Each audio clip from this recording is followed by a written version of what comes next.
Alam mo ba na pwede ka palang magpalaki ng muscle na hindi na kailangan magbuhat o pumunta sa mga gym na yan?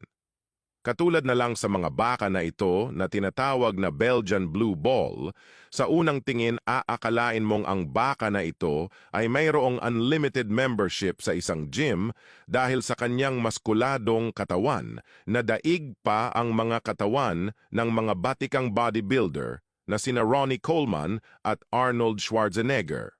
Pero paano nga ba nangyari? At bakit ang laki ng katawan ng mga bakang ito?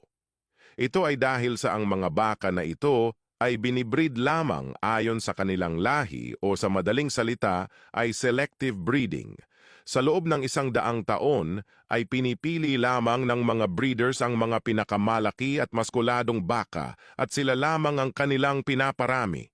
Sa pamamagitan nito ay nagawa nilang maperpekto ang